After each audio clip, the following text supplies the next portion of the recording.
चलिए next start करते हैं। Last chapter that is equilibrium. Last class में हमने हाइड्रोकार्बन्स खत्म किया था और उससे क्वेश्चन आंसर भी देखे थे, शायद 10-15 क्वेश्चन देखे थे ना आउट ऑफ 25। ठीक है, लास्ट आपका यूनिट है इक्विलिब्रियम। इक्विलिब्रियम ये पढ़ने के बाद थर्मोडायनामिक्स में जो एक दो टॉपिक अपन ने छोड़े हैं इक्विलिब्रियम से रिलेटेड वाले, वो भी करेंगे ना। आज के दो टॉपिक थर्मोडायनामिक्स में छूटे हुए हैं। जब अपन गिब्स एनर्जी पढ़ लिए थे ना, तो गिब्स एनर्जी और इक्विलिब्रियम का भी एक रिलेशनशिप होता है, तो पहले इक्विलिब्रियम पढ़े उसके बाद उसको पढ़ सकते हैं। 6 होगा है ना। 1 हमारा बेसिक कंसेप्ट था, सेकंड वाज हाँ structure of atom, third was periodic table, fourth chemical bonding, fifth thermo and sixth is this. बाकी इसके बाद 7th हमारा था रेडॉक्स, फिर 8 और 9 वही थे ना। चलो इक्विलिब्रियम स्टार्ट करते हैं। तो बेसिकली इक्विलिब्रियम बीच बीच में एक आध बार आया भी है ना हमारे पढ़ते वक्त, थर्मोडायनामिक्स पढ़ते वक्त एक आध बार बीच में इक्विलिब्रियम वर्ड का हमने यूज किया था। तो वहां मैंने आपको थोड़ा बेसिक आइडिया दिया था कि इक्विलिब्रियम का मतलब क्या होता है। ऐसे रिएक्शन जो रिवर्सिबल होते हैं they attain equilibrium. Basically equilibrium में होता क्या है, हमारे रिएक्टेंट्स एंड प्रोडक्ट इनकी कंसंट्रेशन जो है ना वो कांस्टेंट हो जाती है। सेम मत बोलना, सेम और कांस्टेंट में डिफरेंस होता है ना। सेम मतलब आप ये बोल रहे हो कि दोनों का क्वांटिटी सेम है, और कांस्टेंट का मतलब है कि उनकी वैल्यू चेंज नहीं होगी। जितना प्रोडक्ट बन गया है उतना ही रहेगा, प्रोडक्ट और बढ़ेगा नहीं। रिएक्टेंट जितना खत्म हो गया है उतना ही रहेगा और रिएक्टेंट कम होगा नहीं। ये होता है कांस्टेंट का मीनिंग। सेम भी हो सकते हैं, ऐसा नहीं बोल रहा हूं कि सेम नहीं हो सकते, सेम भी हो सकते हैं। वो डिपेंड करेगा कि इक्विलिब्रियम कब अचीव कर रहा है। अगर ऐसे समय पे अचीव किया कि रिएक्टेंट भी उतना ही बचा है और प्रोडक्ट भी उतना ही बना है उस समय तक, तो वो सेम भी हो जाएगा, कांस्टेंट भी रहेगा। बट हर बार सेम रहेगा ऐसा जरूरी नहीं है। समझ रहे हो मैं क्या बोल रहा हूँ। मतलब थर्मोडायनामिक्स हमें ये नहीं बता रहा था कि रिएक्शन की स्पीड क्या है, कि वो कब इक्विलिब्रियम पहुंचेगा। थर्मोडायनामिक्स हमें ये बस जरूर बता रहा था कि जब रिएक्शन इज पॉसिबल और नॉट, स्पॉन्टेनियस है कि नहीं है, और रिएक्शन में होने वाले एनर्जी चेंजेस के बारे में हमें नॉलेज दे रहा था thermodynamics. But it was not telling about the concentration of equilibrium, कि इक्विलिब्रियम पहुंचने के बाद कंसंट्रेशन कितना होगा, रिएक्टेंट का कितना बचा है और प्रोडक्ट कितना बना है, क्योंकि उसके बाद ना रिएक्टेंट कम होगा ना प्रोडक्ट बढ़ेगा। तो वो कंसंट्रेशन हम नहीं निकाल पा रहे थे with the help of thermodynamics. But equilibrium में हम वो काम भी करेंगे कि एक रिवर्सिबल रिएक्शन जब इक्विलिब्रियम में पहुंच जाएगा, यानी वो उस समय पर पहुंच जाएगा जहां पे अब और रिएक्टेंट्स कम नहीं होंगे ना प्रोडक्ट बढ़ेंगे। बट दैट डजंट मीन कि रिएक्शन रुक गया है, रिएक्शन अभी भी चल रहा है। बट जो रिएक्शन की स्पीड है ना दोनों साइड से, वो सेम हो गई है। पहले क्या है ना, शुरू में जब अपन रिएक्शन स्टार्ट करेंगे तब रिएक्शन बहुत फास्ट चलेगा फॉरवर्ड की तरफ, है ना। लेट्स से अपन एक रिएक्शन ले रहे हैं, A + B give C + D। एक हाइपोथेटिकल रिएक्शन है ना, A B C D नाम के कोई कंपाउंड या एलिमेंट नहीं होते हैं, it is just a hypothetical reaction, ठीक है, इमेजिनरी रिएक्शन। तो A और B जब अपन शुरुआत किए थे ना, तो इनका कंसंट्रेशन बहुत ज्यादा था, फॉरवर्ड रिएक्शन की स्पीड भी बहुत ज्यादा थी। पर जैसे जैसे C और D बनना चालू हुए, तो C और D भी मिलके A और B बनाना चालू कर दिया, यानी कि बैकवर्ड रिएक्शन भी चालू हो गया। शुरू में नहीं हो रहा होगा क्योंकि C और D जब तक आके के मिलेंगे नहीं, जब तक A और B नहीं बना पाएंगे। जब C और D की क्वांटिटी बढ़ना चालू होगी ना, तब C और D आपस में मिलना भी चालू होंगे, और मिलना चालू होंगे तो A और B बनाना भी चालू कर देंगे। और एक समय ऐसा आएगा जब फॉरवर्ड रिएक्शन की स्पीड और बैकवर्ड रिएक्शन की स्पीड सेम, यहां सेम वर्ड यूज करेंगे, यहां वर्ड यूज करेंगे क्योंकि स्पीड सेम होगी तभी जितनी देर में A और B रिएक्ट करके C और D बना रहा होगा, उतनी ही देर में C और D रिएक्ट करके A और B बना देंगे, यानी कि स्पीड सेम है। तो अब आपको लगेगा कि रिएक्शन रुक गया है, बट एक्चुअली में रिएक्शन रुका नहीं है, रिएक्शन चल रहा है। इक्विलिब्रियम एक डायनामिक प्रोसेस होता है। डायनामिक मतलब जो हमेशा चलता रहेगा, स्टैटिक नहीं है कि रुक गया है। बट हम क्यों उसको स्टैटिक समझ रहे हैं या मान रहे हैं, क्योंकि हमें प्रोडक्ट बढ़ता हुआ नहीं दिख रहा, ना रिएक्टेंट कम होता हुआ नहीं दिख रहा, घटता हुआ नहीं दिख रहा। क्योंकि हम तो यही सोच के रिएक्शन को मानते हैं कि हाँ रिएक्टेंट्स कम हो रहे हैं यानी कि रिएक्शन चल रहा है, प्रोडक्ट बढ़ रहे हैं यानी कि रिएक्शन चल रहा है। पर यहाँ पे तो आपके दोनों कांस्टेंट हो गए हैं, तो हमको यही लगेगा कि रिएक्शन रुक गया है, पर एक्चुअली रिएक्शन रुका नहीं है। Because equilibrium is a dynamic process. Am I clear? हाँ, यहां पे अगर आप कुछ भी चीज चेंज किए ना, जैसे टेम्परेचर चेंज कर दिए या प्रेशर चेंज कर दिए रिएक्शन का, या आपने इस चलते रिएक्शन पे जो इक्विलिब्रियम में है, चल रहा है, हमें दिख नहीं रहा चलता हुआ, आपने कुछ भी रिएक्टेंट्स ऐड कर दिए और या प्रोडक्ट बनता हुआ निकाल लिया, तो रिएक्शन फिर से इक्विलिब्रियम से हट जाएगा। जैसे कि मान लीजिए मेरी एक अमोनिया बनाने की फैक्ट्री है। अमोनिया क्यों चूज कर रहा हूं मैं? क्योंकि अमोनिया का ना रिएक्शन रिवर्सिबल होता है। अमोनिया का रिएक्शन क्या होता है? रिवर्सिबल। और अगर मेरी अमोनिया बनाने की फैक्ट्री है तो मैं कभी भी नहीं चाहूंगा कि मेरा प्रोडक्शन आधे दिन में आके रुक जाए। रुक जाए ना सेंस बढ़े ना। समझ रहे मैं क्या बोल रहा हूँ? मतलब N2 और H2 मैंने सुबह डाल दिए, ये रिएक्शन हुआ, अमोनिया बनना चालू भी हो गया। रिवर्सिबल है तो अमोनिया N2 और H2 भी बनना चालू हो जाएगा बीच में कभी, है ना? अब अगर हमने ध्यान नहीं दिया रिएक्शन की तरफ, तो एक समय ऐसा आएगा जब इन दोनों की कंसंट्रेशन कांस्टेंट हो जाएगी, और उसके बाद पूरा टाइम रिएक्शन चलता तो रहेगा, बट अमोनिया बनेगा, बढ़ेगा नहीं। तो उससे प्रोडक्शन का लॉस हुआ कि नहीं? मतलब मशीन तो चल रही है ना, जो आदमी है वो काम भी कर रहा है, वो बैठा है और अमोनिया बनेगा, वो बैठा है पर अमोनिया और बन ही नहीं रहा, उतना का उतना ही है। ये तो नुकसान हो रहा है ना कंपनी का। तो अब क्या करूंगा मैं एक आदमी को बैठा के रखूंगा वहां पे, और ये बोलूंगा कि जैसे थोड़ा बहुत अमोनिया बनता रहेगा ना, उसको निकालते जाना, या अगर निकालते पॉसिबल नहीं हो रहा है ना, तो N2H2 और डालते जाना। तो उससे क्या होगा? एक बार इसको ग्राफिकली समझते हैं अपन, ठीक है? ग्राफिकली समझते हैं, टाइम के रेस्पेक्ट में हम कंसंट्रेशन का ग्राफ बनाते हैं। ध्यान देना, तीनों का ग्राफ बनाऊंगा, N2 का भी, H2 का भी, अमोनिया का भी। तो जब जब हमने रिएक्शन चालू किया था ना कि time t is 0, time t is 0 का मतलब when the reaction has just started, तब उस केस में N2 और H2 का कंसंट्रेशन हाईएस्ट था, ठीक है? पर जैसे जैसे रिएक्शन चला, इनका कंसंट्रेशन क्या होता गया? डिक्रीज होता गया। ऑब्वियसली N2 और H2 कंज्यूम हो रहे तो उनका कंसंट्रेशन डिक्रीज होगा ना भाई। ये रहा आपका N2 का कंसंट्रेशन। कंसंट्रेशन को अपन ऐसे बॉक्स के अंदर दिखाते हैं, स्क्वायर ब्रैकेट, ठीक है? और ये रहा आपका H2 का कंसंट्रेशन, ये भी कम होने लगा, और साथ में अमोनिया कंसंट्रेशन 0 से बढ़ेगा ना, वो बढ़ने लगा। अमोनिया कंसंट्रेशन क्या हो गया? बढ़ने लगा, राइट? एक टाइम ऐसा आएगा जब आकर के ये कंसंट्रेशन कांस्टेंट, ये कंसंट्रेशन भी कांस्टेंट, और ये कंसंट्रेशन भी कांस्टेंट, और इसी समय को अपन कहेंगे कि इक्विलिब्रियम हैज रीच्ड। समझ रहे हैं क्या? Am I clear? अब देखो, कांस्टेंट हो गई सबकी कंसंट्रेशन, इक्विलिब्रियम पहुंच चुका है। अमोनिया बन रहा होगा, उतनी देर में अमोनिया फिर से डिकम्पोज हो रहा होगा, इसलिए सबकी कंसंट्रेशन कांस्टेंट हो गई।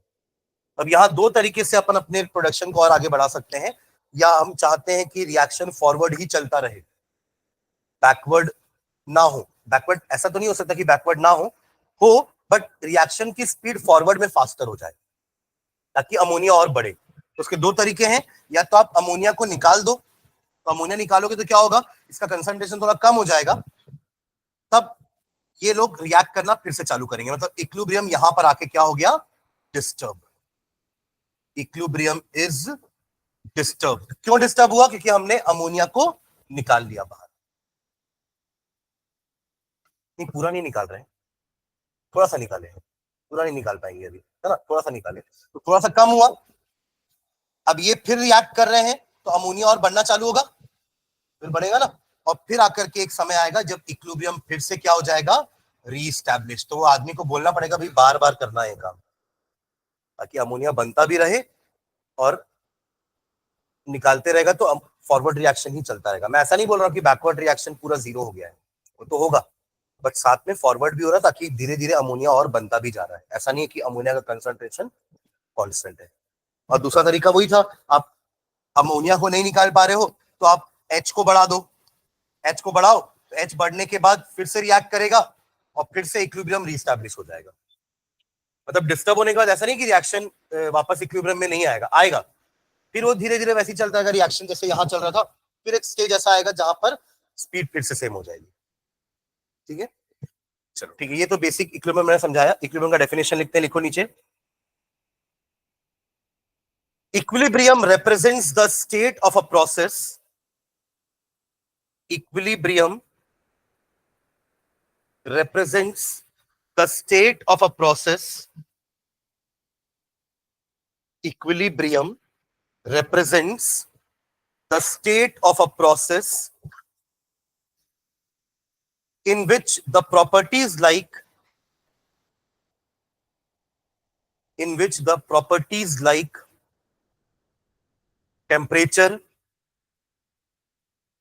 pressure, concentration,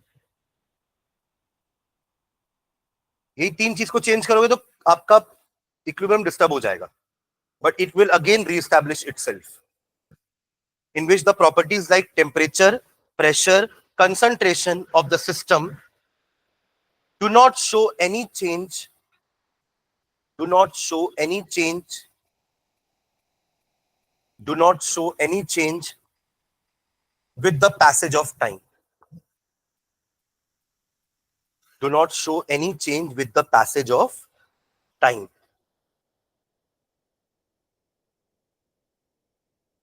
ठीक है, full stop. Next time में लिखना, in all the processes which attain equilibrium, in all the processes which attain equilibrium, in all the processes which attain equilibrium,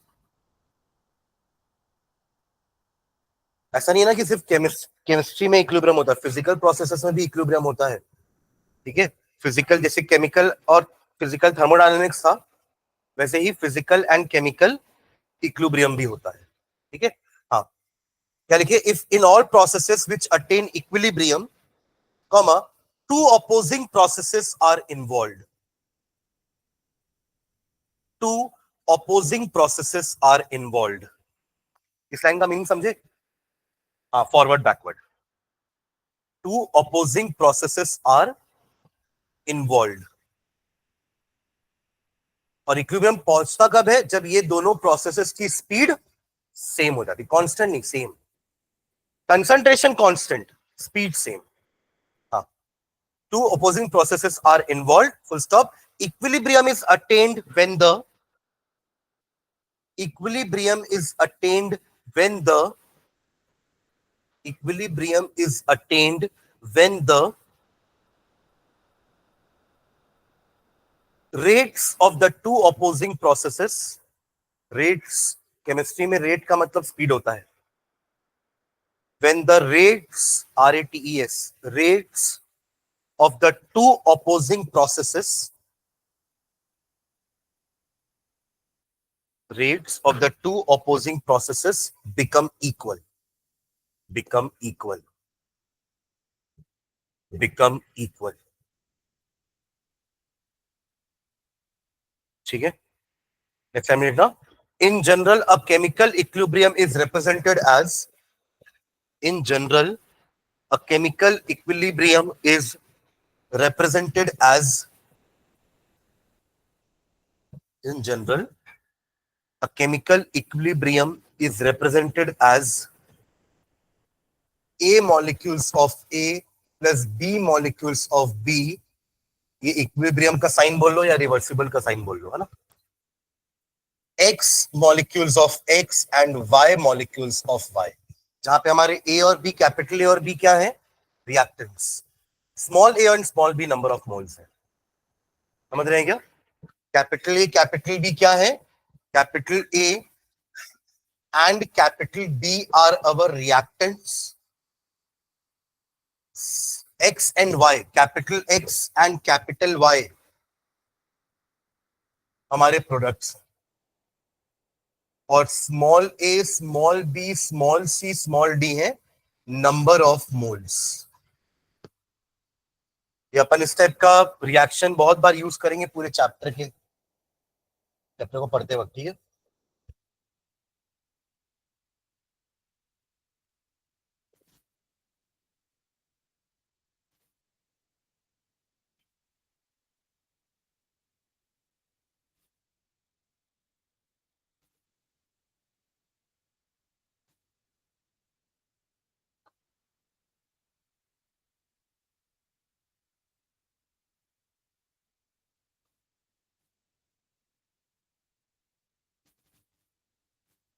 ठीक है,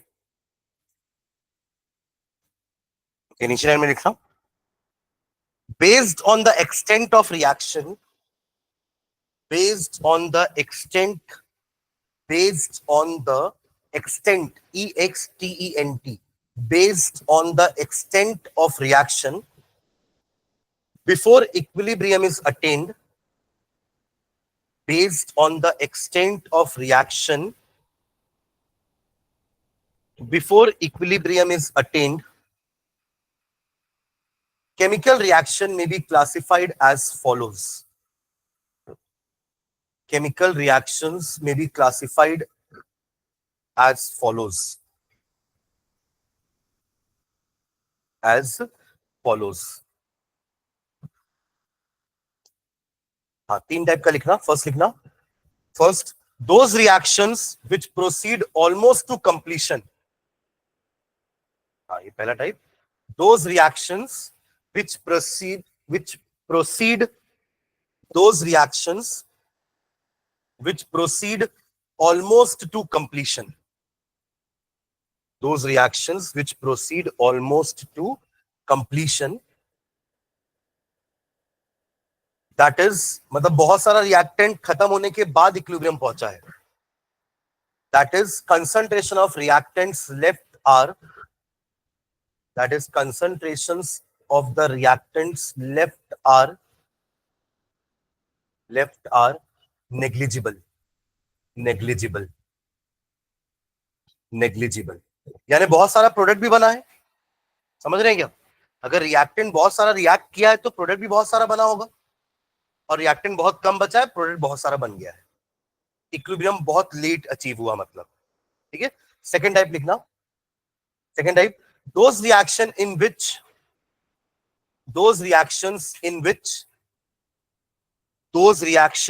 which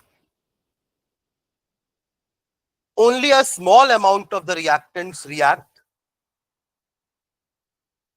Those reactions in which only a small amount of the reactants react.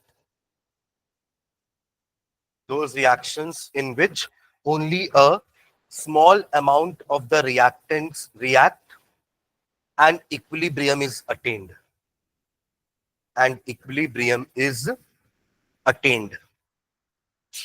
यानी कि reactant बहुत सारे बच गए, product बहुत कम बने, और इक्विलिब्रियम अचीव हो गया अभी. And equilibrium is attained. That is, amount of product formed is very small. That is, amount of product formed is very small. That is, amount of product formed is very small. And reactants are left in large quantity. And reactants are left in large quantity. अब दो पढ़ के आपको क्या लग रहा है तीसरा कैटेगरी क्या होना चाहिए? बराबर, एग्जैक्टली. एक में अपन क्या बोले कि रिएक्शन चालू होते साथ ही तुरंत इक्विलिब्रियम अचीव हो गया, ये वाली सेकंड कंडीशन. और एक फर्स्ट कंडीशन क्या लिखे, फर्स्ट कैटेगरी क्या लिखे कि बहुत देर बाद अचीव हुआ. बहुत देर बाद हुआ मतलब रिएक्टेंट आराम से रिएक्ट कर रहे थे, बहुत सारा रिएक्टेंट कंज्यूम हुआ, बहुत सारा प्रोडक्ट बना. तो एंड में जब इक्विलिब्रियम अटेन हुआ तो रिएक्टेंट बहुत कम बचा, प्रोडक्ट बहुत सारा बन गया था. ये पहली कैटेगरी हमारी. सेकंड कैटेगरी में कि रिएक्शन शुरू होते साथ ही इक्विलिब्रियम अचीव कर लिया, तो बहुत कम रिएक्टेंट रिएक्ट कर पाया, तो प्रोडक्ट बहुत कम बना, रिएक्टेंट बहुत सारा बच गया. Am I clear? और थर्ड कैटेगरी क्या होगी, दोनों कंपेरेबल होंगे. तो देखो मैंने आपको यही कहा था इसलिए कि कांस्टेंट वर्ड सही है, सेम बोलना गलत है. कि सेम बोलोगे तो ये सिर्फ थर्ड कैटेगरी कवर करोगे. फर्स्ट और सेकंड कैटेगरी में दोनों का रिएक्टेंट्स का और प्रोडक्ट का कंसंट्रेशन सेम थोड़ी ना है, बट कांस्टेंट जरूर होगा तीनों केस में. Am I clear? Third category लिख लो. Those reactions which proceed to such an extent,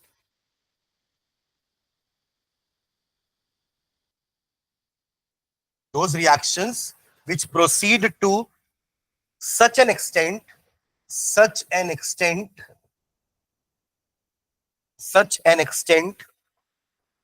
that the concentrations of the reactants and products, that the concentration of the reactants and the products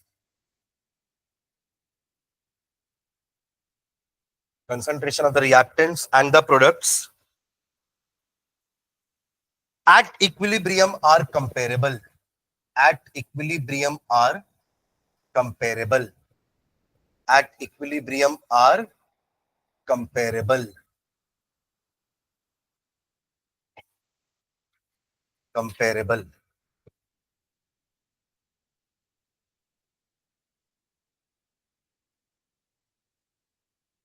तीनों category देखो, कौन कौन सा graph कौन सी category का, जल्दी बताओ देख करके।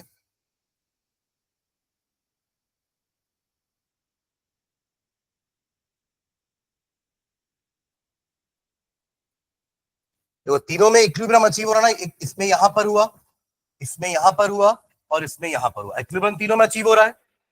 तभी तो देखो इक्विलिब्रियम होने के बाद सबकी कंसंट्रेशन कांस्टेंट हो चुकी है, all have become parallel to time axis, यानी कंसंट्रेशन कांस्टेंट। यही कंसंट्रेशन चल रही है इसकी, इसकी भी यही चल रही है, इसकी ये चल रही है, इसकी ये वाली चल रही है और इसकी ये चल रही है, राइट। तो कांस्टेंट वाला समझ में आया ना। तो कौन से ये वाला किस कैटेगरी का है? हाँ, जहां पे the reactants and product concentrations are comparable, almost same and constant, same and constant, but इन दोनों केस में सेम नहीं है, कांस्टेंट जरूर हो गई है। ये आपकी हो जाएगी फर्स्ट कैटेगरी है ना भाई। ये रिएक्टेंट बहुत देर रिएक्ट करने के बाद इक्विलिब्रियम पहुंचा, मतलब देखो रिएक्टेंट की कंसंट्रेशन कम नहीं हो गई। आप टाइम मत देखो, आप कंसंट्रेशन देखो कि रिएक्टेंट की कंसंट्रेशन इनिशियल इतनी थी और इक्विलिब्रियम पहुंचने के बाद इतनी ही बस खत्म हो पाई। बहुत सारा रिएक्टेंट बचा है हमारे पास, राइट। और यहां पर क्या हुआ, बहुत रिएक्टेंट रिएक्ट कर गया, थोड़ा सा बच गया बस और इक्विलिब्रियम अचीव हो गया। मैं क्लियर? ये तीनों कैटेगरी के क्या है ग्राफ्स, क्लियर है क्या? बना लो तीनों ग्राफ।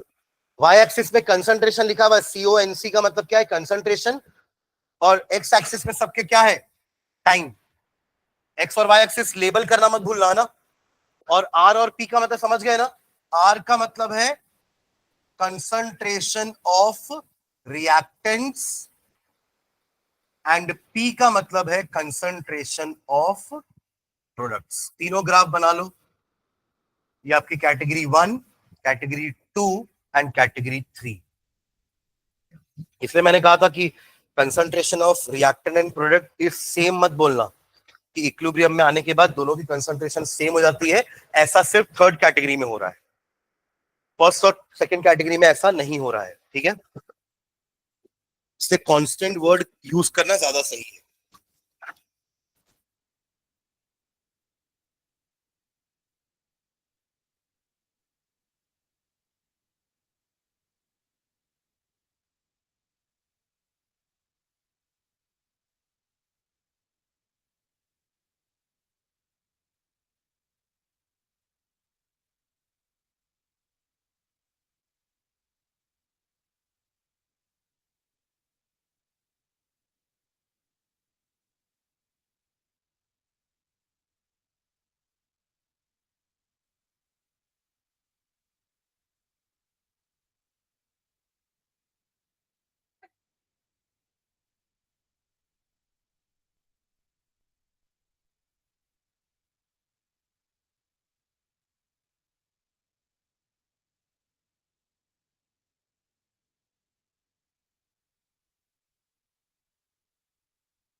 हो गया,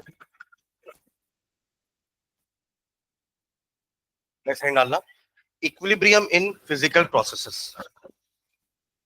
इक्विलिब्रियम इन फिजिकल प्रोसेसेस।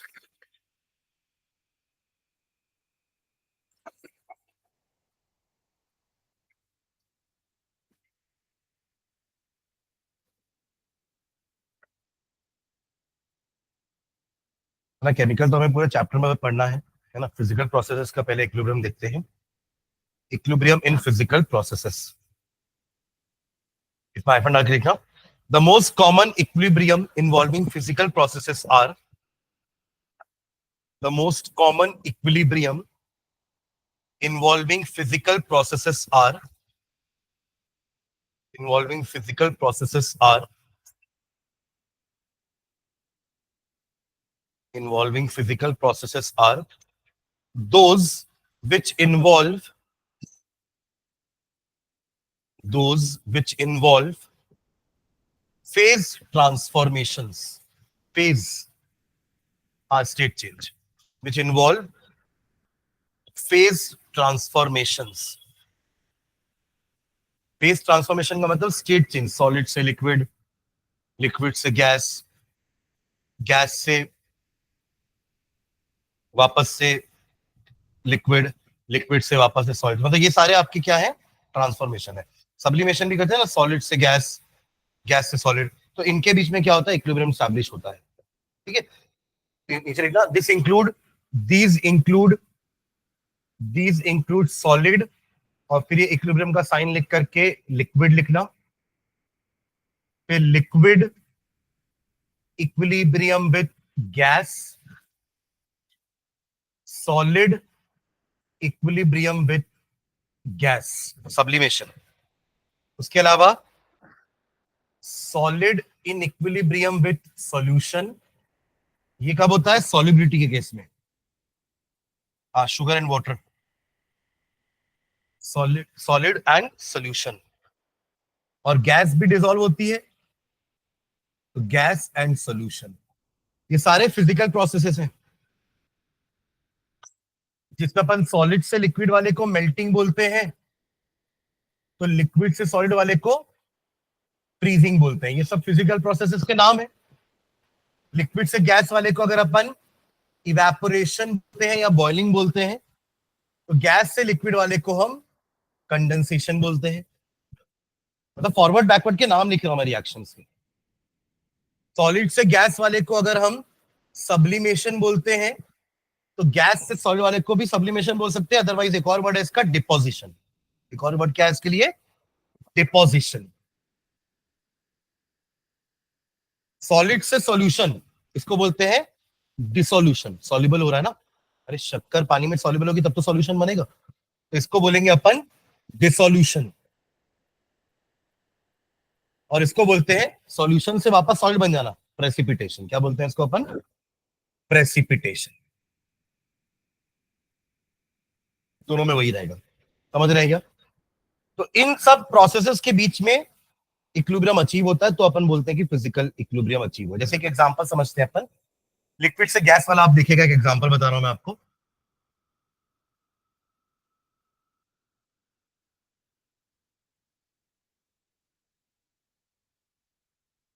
मान लीजिए यहाँ पे एक लिक्विड है, ठीक है, और वो लिक्विड एक वोलेटाइल लिक्विड है। वोलेटाइल मतलब क्या होता है,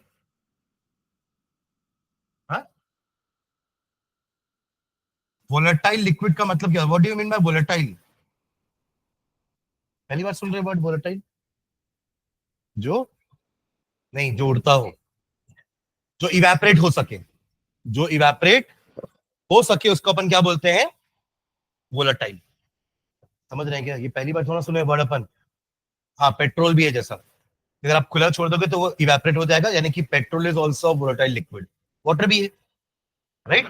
तो समझ लीजिए यहाँ वाटर ही है, लेट्स इमेजिन यहाँ पे वाटर ही है, ठीक है। तो क्या होगा, नॉर्मल रूम टेम्परेचर में वाटर इवेपरेट होता है ना, तो यहाँ पे क्या होना चालू हो जाएगा, इवेपरेशन प्रोसेस स्टार्ट हो जाएगा। कौन सा प्रोसेस स्टार्ट हो जाएगा, ये वाला, forward reaction. Evaporation process start हो गया, धीरे धीरे करके वाटर के क्या आने चालू हो गए, ऊपर वेपर्स। ये क्या है, वाटर के वेपर्स। साइड में ये क्या लगा हुआ है, बोलते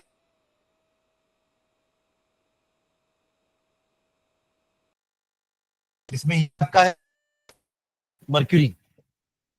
जब बहुत सारे जैसे बढ़ते ये पर इसको नीचे नीचे जाएगा, ये ऊपर। तो यहाँ पे नोट कितना एमएमएचजी प्रेशर है, ये अंदर प्रेशर आगे जाएगा वेपर्स।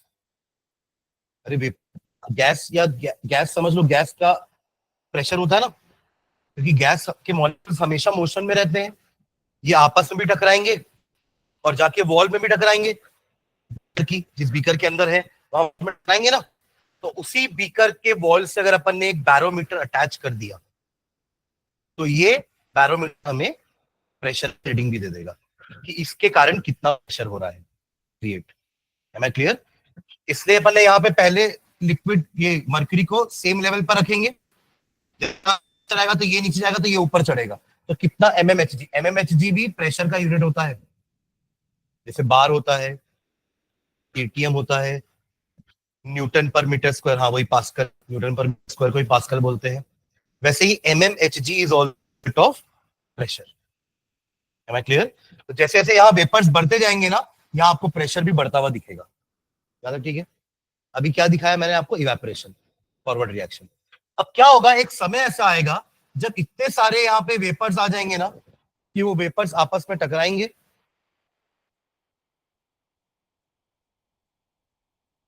क्या होगा? ये वेपर्स आपस में टकराएंगे, वॉल से टकराएंगे, हो सकता है सरफेस से भी टकराए पानी के, और क्या होना चालू हो जाएंगे? कंडेंस। ये कंडेंस होना मतलब वापस से लिक्विड में कन्वर्ट होना, गैस का लिक्विड में कन्वर्ट होना। तो अब ये दोनों स्पीड, दोनों प्रोसेस स्टार्ट हो चुके हैं। पहले से भी ऑपरेशन हो रहा था तो वो बहुत फास्ट हो रहा था, पर जैसे बहुत ज्यादा भीड़ हो गई ना, ऊपर वेपर्स की बहुत सारी भीड़ हो गई है, तो कंडेंसेशन प्रोसेस भी स्टार्ट किया है। और एक समय ऐसा आएगा जब इवेपोरेशन और कंडेंसेशन का स्पीड सेम हो जाएगा, यानी कि जितने देर में एक मॉलिक्यूल इवेपोरेट होके वेपर बन रहा है, उतनी ही देर में एक मॉलिक्यूल कंडेंस होके लिक्विड बन जाएगा। इसी को तो बोलेंगे इक्विलिब्रियम। M I clear? उस वक्त जो प्रेशर अब आएगा ना वो कांस्टेंट हो जाएगा, हाँ या ना? क्योंकि अब तो वेपर बढ़ नहीं रहे हैं, तो अपन को पता चल जाएगा प्रेशर बढ़ना अगर बंद हो गया तो अपन समझ जाएंगे कि क्या हो गया है, इक्विलिब्रियम अचीव हो गया है। क्योंकि पहले आप जब देखे ना तो धीरे धीरे प्रेशर बढ़ रहा था, धीरे धीरे प्रेशर बढ़ रहा था, क्योंकि वेपर का क्वांटिटी बढ़ता जा रहा था। More and more vapour, more pressure will be created. Am I correct? पर जहां पर ये स्टॉप हो गया ना ऊपर बढ़ना, आप समझ जाना कि इक्विलिब्रियम अटेन हो चुका है। इसका मतलब ये नहीं कि इवेपोरेशन नहीं हो रहा है, अब हो रहा है, बट उतनी स्पीड से कंडेंसेशन भी हो रहा है। तो हमारा रिएक्शन ऐसा लग रहा है कि रुक गया है, बट एक्चुअली वो रुका नहीं है, उसने इक्विलिब्रियम अटेन किया है। The process is still running, but the evaporation and condensation की स्पीड सेम हो गई है। समझे क्या? तो ये होता है फिजिकल इक्विलिब्रियम। तो फिजिकल इक्विलिब्रियम को अपन कैसे डिनोट करेंगे? Sorry, liquid getting changing to what? Vapor by the process of evaporation, and it has become, it has achieved equilibrium with the process known as condensation. ठीक है, ऐसे show करेंगे अपन liquid vapour का equilibrium. और ये जो pressure reading अभी आ रही होगी ना, उसको कहते हैं अपन वेपर प्रेशर। वेपर और गैस में फर्क समझते हैं ना? जैसे वाटर को वेपर बोलते हैं, वाटर गैस नहीं बोलते, वाटर वेपर बोलते हैं। और ऑक्सीजन वेपर नहीं बोलते, ऑक्सीजन गैस बोलते हैं, क्योंकि रूम टेम्परेचर में ऑक्सीजन गैस फॉर्म में ही है, बट वाटर रूम टेम्परेचर पे लिक्विड फॉर्म में होता है। तो ऐसे हम उन सबको वेपर बोलेंगे जो रूम टेम्परेचर पे लिक्विड होते हैं पर इवेपोरेट होके वेपर बन जाते हैं। तो उसके लिए अपन वेपर वर्ड का यूज करते हैं। तो ये प्रेशर को भी गैस प्रेशर नहीं बोलेंगे, क्या बोलेंगे? Vapour pressure. क्या बोलेंगे? Vapour pressure. आप लोग के चैप्टर था वो स्टेट ऑफ मैटर, उसमें ये पढ़ते अपन वेपर प्रेशर, बट वो हट गया चैप्टर। आप लोग पढ़े हो गया वेपर प्रेशर? इसको पूछ, ठीक है, वेपर प्रेशर क्लियर है? देखिए अब वो प्रेशर बढ़ने नहीं वाला है, ऐसे तो बढ़ता जाएगा ना, तो आप कब बोलोगे कि हाँ ये वेपर प्रेशर है? अरे फिर ये तो बढ़ गया, अरे अच्छा ये वेपर प्रेशर है, फिर देखिए फिर बढ़ गया, अच्छा ये वेपर प्रेशर है। तो एक रीडिंग कांस्टेंट होनी चाहिए ना, वो कांस्टेंट कब होगी? At equilibrium. इक्विलिब्रियम में आने के बाद वेपर्स और बढ़ेंगे नहीं, तो वेपर प्रेशर कांस्टेंट हो जाएगा। Am I clear? किसमें? अब वो तो डिपेंड करेगा कि ये आपने वाटर कितना लिया है, कितना जल्दी ये इक्विलिब्रियम अचीव हो रहा है। आप नहीं बोल सकते ना ये चीज। अगर आप बहुत ज्यादा पानी लोगे, मान लो यहां तक पानी ले लिए, थोड़े से वेपर बनेंगे और इक्विलिब्रियम अचीव हो जाएगा, क्योंकि जगह ज्यादा है ही नहीं। आप कम पानी लोगे तो बहुत सारा पानी इवेपोरेट हो जाएगा, और एकदम मिडिल में रखोगे तो तीनों कैटेगरी अचीव हो सकती है इससे। Am I clear? ठीक है, तो ये पांचों ऐसा लिखो आप लोग, है ना? ओके, तो सबके प्रोसेसेस के नाम भी लिखे हैं ना ऊपर एरो में, आपको, ताकि हमको पता चले कि इसमें मेल्टिंग और फ्रीजिंग आपस में इक्विलिब्रियम में आ जाएंगे, इसमें इवेपोरेशन कंडेंसेशन आपस में इक्विलिब्रियम में आ जाएंगे। ठीक है, एक को अपन समझाते हैं, लिखेंगे नीचे। let us consider an example of liquid vapor equilibrium. Let us consider the example of liquid vapor equilibrium. Let us consider the example of liquid vapor equilibrium. Liquid vapor equilibrium.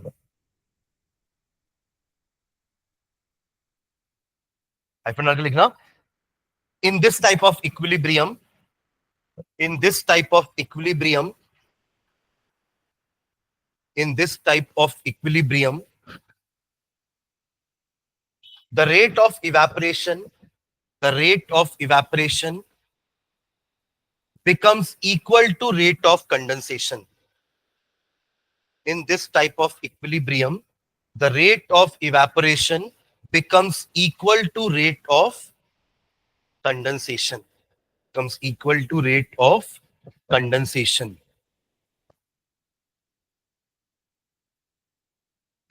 Becomes equal to rate of condensation. Example के लिए लिखना नीचे H2O in liquid form, और ऐसा arrow दे करके H2O in gaseous form.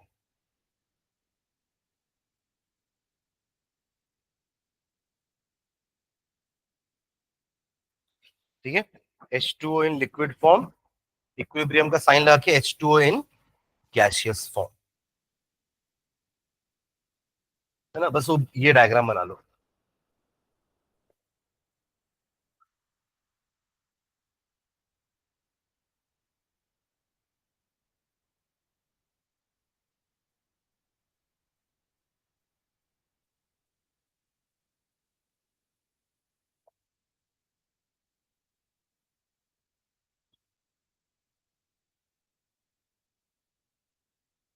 Label करना water and these are water vapour.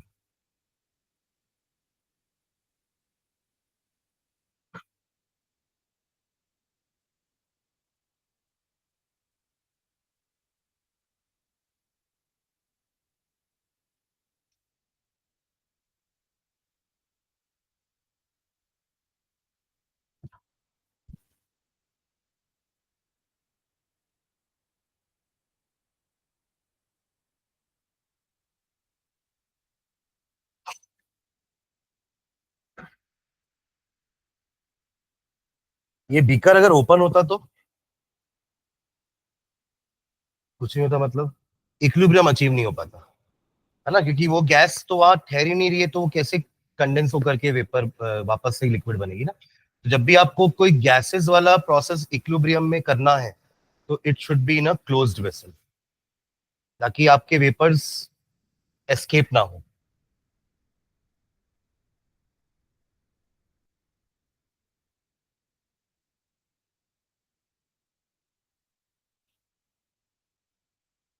यहां देखो, अगर आप टेम्परेचर बढ़ा दोगे ना तो और वाटर इवेपोरेट हो जाएगा। अभी तो टेम्परेचर कांस्टेंट रखा आपने, इससे अभी वेपर प्रेशर कांस्टेंट हो गया। पर समझ लीजिए कि आप यहाँ पर आपने एक बर्नर रख दिया, और बर्नर रख के आपने इवेपोरेशन का स्पीड को बढ़ाने की कोशिश करी, अब रिएक्शन फॉरवर्ड डायरेक्शन में जाएगा, मोर and more water will get evaporate, आपका वेपर प्रेशर बढ़ जाएगा। हाँ, प्रेशर बढ़ाओगे तो भी। ठीक है, नीचे लाइन में लिखना, some characteristic of equilibrium are as follows. Some characteristics of equilibrium are as follows. Some characteristics of equilibrium are as follows. Some characteristics of equilibrium are as follows. First point लिखना,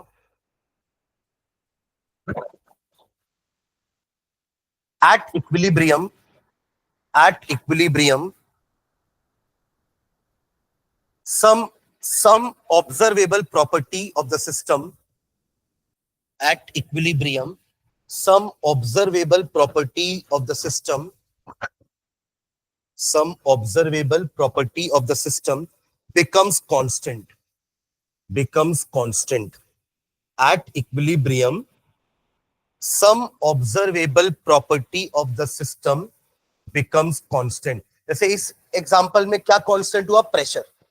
उसी से आप समझ पाए ना कि इक्विलिब्रियम अचीव हो गया है. देखिए पहले प्रेशर बढ़ रहा था, वेपर प्रेशर बढ़ रहा था. एक पॉइंट ऐसा आया जहां पे वेपर प्रेशर बढ़ना बंद हो गया. इससे अपन यही कंक्लूजन निकालेंगे कि अब और वेपर बढ़ नहीं रहा है. पहले वेपर बढ़ रहे थे तो प्रेशर बढ़ता जा रहा था, वेपर और बढ़े, प्रेशर और बढ़ा, वेपर और बढ़े, प्रेशर और बढ़ा. बट एक समय आया ना जहां पे इक्विलिब्रियम अचीव हो गया. उस समय आने के बाद ये वेपर प्रेशर कांस्टेंट हो गया. देखिए जितनी देर में एक वेपर बन रहा होगा उतनी देर में एक वेपर लिक्विड बन जा रहा है. तो नंबर ऑफ वेपर तो कांस्टेंट हो गए ना, तो प्रेशर भी कांस्टेंट हो गया उनके कारण. ठीक है, सेकंड पॉइंट लिखना. सेकंड पॉइंट यानी कि ऊपर वाले में observable property of the system becomes constant. Second point लिखना, equilibrium involving gases, equilibrium involving gases can be attained only in closed vessel. Equilibrium involving gases can be attained या achieved भी लिख सकते हो, only in closed vessel. Only in closed vessel. और उसका कारण क्या है कि ओपन वेसल रखोगे तो गैसेस एस्केप हो जाएंगी. फुल स्टॉप के लिखना, this is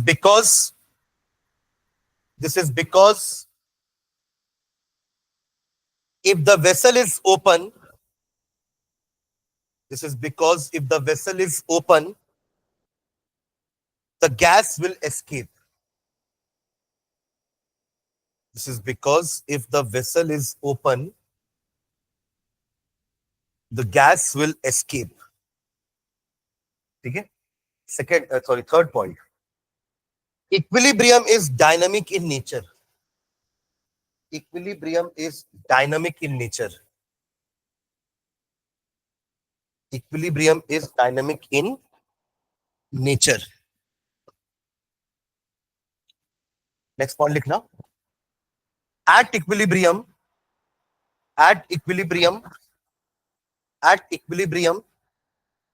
the concentrations of the different substances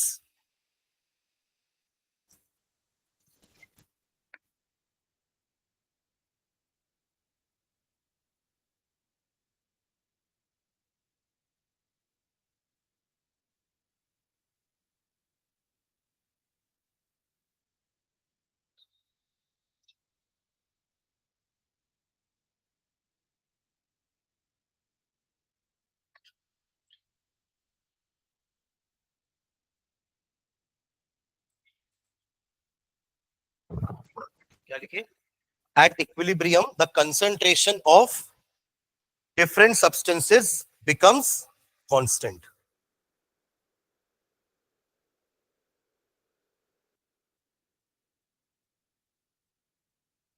ठीक है, चलिए नेक्स्ट में डालना, इक्विलिब्रिया इन केमिकल प्रोसेसेस. ये फिजिकल हो गया. इक्विलिब्रियम इन केमिकल प्रोसेसेस, इक्विलिब्रियम इन केमिकल प्रोसेस. और वो हमें पता है किसमें होता है? ओनली इन रिवर्सिबल रिएक्शंस, है ना. इरिवर्सिबल में नहीं होगा इक्विलिब्रियम. इरिवर्सिबल रिएक्शन तो कंप्लीशन करते हैं, इक्विलिब्रियम में नहीं पहुंचते. कंप्लीशन कहने का मतलब रिएक्टेंट पूरी तरीके से खत्म हो जाएगा तो रिएक्शन अपने आप रुक जाएगा. That is what is meant by completion, है ना. यहाँ पे वो रिएक्शंस पढ़ने वाले हैं अपन जो कभी खत्म ही नहीं होंगे, क्योंकि उनके पास दोनों तरफ से रिएक्शन हो रहे हैं, ऑपोजिंग फोर्सेस हैं उनके पास. ठीक है, तो इक्विलिब्रियम इन केमिकल प्रोसेसेस, इसमें लिखेंगे हाइफन डाल के.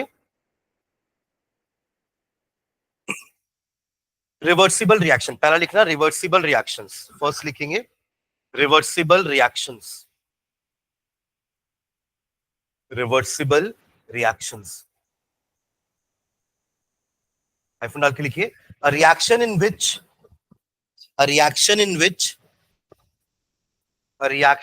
विच not only the reactants react to form the products, a reaction in which not only the reactants react to form the products,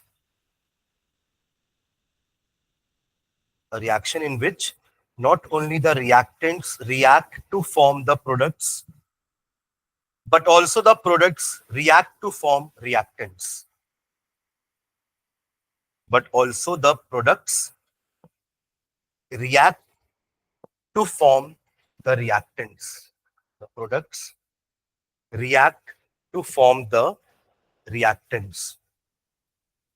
Is called a reversible reaction. Is called a reversible reaction. Is called a reversible reaction.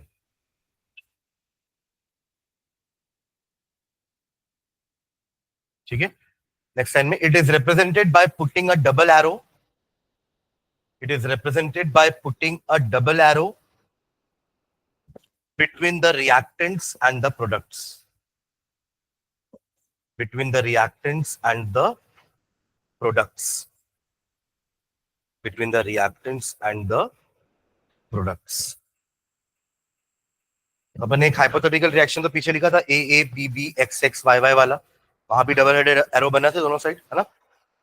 कुछ example लिखते हैं, वो तो hypothetical था. कुछ example लिखते हैं, लिखेंगे CaCO3 gives you CaO plus CO2. जहां पर अगेन देखो कार्बन डाइऑक्साइड गैस है, तो इस रिएक्शन को अपन करवाएंगे क्लोज्ड वेसल में, तभी होगा हो पाएगा इक्विलिब्रियम, अदरवाइज नहीं. ठीक है, फिर मैंने एक अमोनिया लिखा था बीच में, है ना. N2 plus 3H2 gives you 2NH3. ये भी आपका इक्विलिब्रियम प्रोसेस है. थर्ड लिखेंगे PCl5 decomposes to give PCl3 and Cl2, add होकर के वापस से ये मिल जाएगा. और ये दोनों प्रोसेस सेम कंडीशन पे होते हैं, ऐसा नहीं है कि फॉरवर्ड के लिए अपन अलग कंडीशन दे रहे हैं और बैकवर्ड के लिए अलग. Both reaction occur at the same conditions, बस डायरेक्शन अलग है, एक फॉरवर्ड है दूसरा बैकवर्ड है. एक और लिखना H2 plus I2 gives you 2HI. ये भी रिवर्सिबल.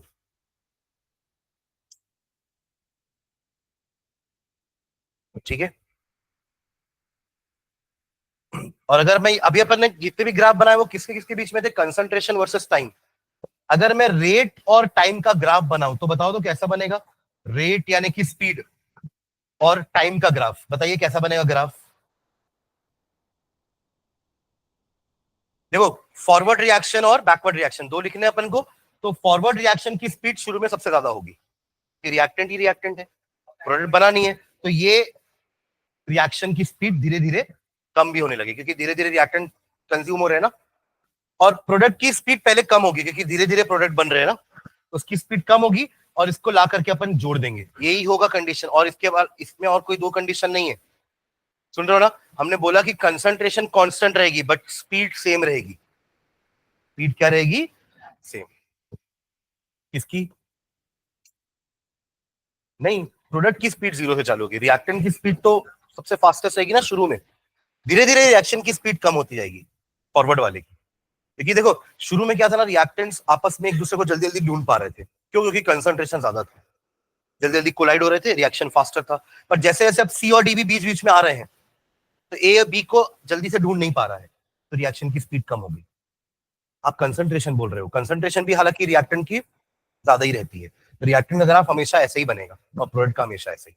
बस ये कंसंट्रेशन नहीं है, समझना है ना, इसलिए इसमें एक ही ग्राफ पॉसिबल है, और वो क्या है, दोनों की स्पीड सेम हो जाना. एम आई क्लियर, है ना. ये इस ग्राफ को इस ग्राफ से कंफ्यूज मत करना, वो कंसंट्रेशन वर्सेस टाइम था, वो तीनों तरीके का हो सकता है. कंसंट्रेशन रिएक्टेंट की कम, प्रोडक्ट की ज्यादा, रिएक्टेंट की ज्यादा, प्रोडक्ट की कम, और दोनों की सेम, तीनों कैटेगरी पॉसिबल है, बट स्पीड तो सबकी सेम रहेगी. Am I clear. हाँ, ये हो सकता है कि ये स्पीड कुछ देर बाद सेम हो, ऐसा भी हो सकता है. सेम हुई ना भाई, बट सेम हमेशा रहेगी, तो इसमें कोई हमारे पास दूसरा ऑप्शन नहीं है रेट वाले के लिए. ठीक है, एक नीचे ग्राफ बनाएंगे ये वाला, उसके लिए एक लाइन लिखना,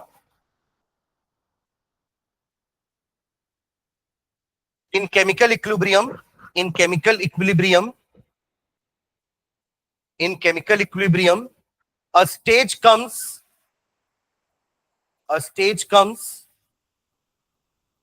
when the rate of forward reaction becomes equal to the rate of backward reaction. A stage comes when the rate of forward reaction becomes equal to the rate of backward reaction.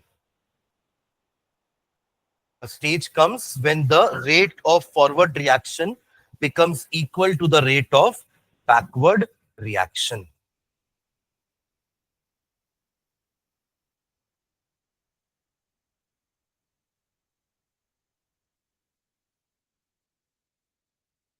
ठीक है, ये graph बना लो. Irreversible reaction लिखने की जरूरत नहीं, क्योंकि वो तो इक्विलिब्रियम पहुंचते भी नहीं है. ठीक है, तो उसको नहीं लिखेंगे अपन. बाकी आपको पता है इक्विलिब्रियम इरिवर्सिबल रिएक्शन क्या होंगे, जिसमें सिर्फ फॉरवर्ड रिएक्शन ही होगा और वो रिएक्शन हमेशा कंप्लीट होंगे, इक्विलिब्रियम में नहीं पहुंचेंगे. ठीक है, तो ग्राफ बना लो. बाकी नेक्स्ट क्लास में अपन केमिकल इक्विलिब्रियम को और डिटेल में पढ़ेंगे. फिजिकल इक्विलिब्रियम जितना पढ़ना उतना ही, जितना मैंने बताया उतना ही करना है. केमिकल इक्विलिब्रियम को अपन और डिटेल में पढ़ेंगे. ठीक है, अब ये भी अपन देखेंगे कि जब H2 और I2 को आपने कंबाइन करके HI बनाना चालू किया, एक समय आएगा जब ये इक्विलिब्रियम पहुंच जाएगा, तो उस वक्त में इन तीनों का कंसंट्रेशन क्या है. शुरुआत हो सकता है आपने इसकी 2 मोल और 2 मोल से करी होगी, ये शुरू में 0 है, पर जैसे जैसे ये रिएक्टेंट्स रिएक्ट करते गए प्रोडक्ट बनता गया ना भाई, और एक समय आने के बाद तीनों का कंसंट्रेशन कांस्टेंट हो गया. तो वो कांस्टेंट कंसंट्रेशन क्या है, ये तो था इनिशियल कंडीशन. क्या थी ये, एट इक्विलिब्रियम कितना कितना बचा है, कितना कितना बना है, ये अपन पढ़ेंगे. हाँ हाँ, तो भी डिस्टर्ब हो जाएगा. हाँ होगा, कैटलिस्ट से इक्विलिब्रियम डिस्टर्ब नहीं होगा, कैटलिस्ट से इक्विलिब्रियम जल्दी अचीव होगा, बस उससे कोई फर्क नहीं पड़ेगा. रिएक्शन की स्पीड फास्ट होती है ना कैटलिस्ट से. नहीं ऐसा थोड़ा, देखो कोई रिएक्शन अगर आप कर रहे हो तो कैटलिस्ट के साथ ही करोगे ना, क्योंकि वो रिएक्शन होगा ही नहीं बिना कैटलिस्ट के, है ना. हर रिएक्शन को कैटलिस्ट की जरूरत नहीं होती, पर जो रिएक्शन को करवा रहे हो, है ना, जिसको जरूरत होती है, उसको तो आपको शुरू से देना पड़ेगा कैटलिस्ट, तभी तो रिएक्शन हो रहा है, प्रोडक्ट बनेगा. तो कैटलिस्ट के कारण इक्विलिब्रियम में कोई फर्क नहीं पड़ेगा, बस उसके इक्विलिब्रियम का स्पीड जल्दी हो जाएगा, जल्दी अचीव कर लोगे इक्विलिब्रियम. इसका मतलब ये नहीं कि रिएक्टेंट कम रिएक्ट किया है, फास्टर हुआ है रिएक्शन. क्या हुआ है, फास्टर हुआ है, बट उससे इक्विलिब्रियम को कोई फर्क नहीं पड़ेगा. टेम्परेचर, प्रेशर, कंसंट्रेशन, इनके चेंज होने से इक्विलिब्रियम को फर्क पड़ता है. ठीक है, और इसी से ना अपन कंडीशंस भी डिसाइड करते हैं. जैसे अपन ने थर्मोडायनामिक्स पढ़ा था ना, तो अपन ने 2 कंक्लूजन निकाले थे कि एंडोथर्मिक रिएक्शंस कैसे प्रोसीड करते हैं at high temperature, and exothermic reaction proceeds at low temperature. ऐसा अपन ने उसमें किया था ना. तभी अपन जितने भी एक्सोथर्मिक रिएक्शन रखते हैं उसमें टेम्परेचर उस हिसाब से रखते हैं, एंडोथर्मिक अपन टेम्परेचर उस हिसाब से सेट करते हैं. ठीक है, तो इक्विलिब्रियम से भी हम कंडीशंस निकाल सकते हैं कि कितना प्रेशर देना है, क्या ये रिएक्शन को हाई प्रेशर में करना है कि रिएक्शन को लो प्रेशर में करना है, रिएक्शन को लो टेम्परेचर में करना है कि रिएक्शन को हाई टेम्परेचर में करना है. ये हम इक्विलिब्रियम से डिसाइड करेंगे, क्योंकि हमको रिएक्शन को फॉरवर्ड चलाना है, बैकवर्ड नहीं चलाना है. वो अमोनिया वाली फैक्ट्री याद है ना, हम क्यों चाहेंगे कि रिएक्शन बैकवर्ड हो. हम N2H2 बनाने थोड़ी ना बैठे हैं, हम तो अमोनिया बनाने बैठे हैं. हम चाहेंगे हमेशा कि रिएक्शन फॉरवर्ड ही चले. तो ऐसी क्या कंडीशन है कि उस रिएक्शन को फॉरवर्ड चलाने के लिए हमको देनी पड़ेगी, प्रेशर और टेम्परेचर के रिस्पेक्ट में. ठीक है, चलिए नेक्स्ट क्लास में करते हैं इसको और, है ना.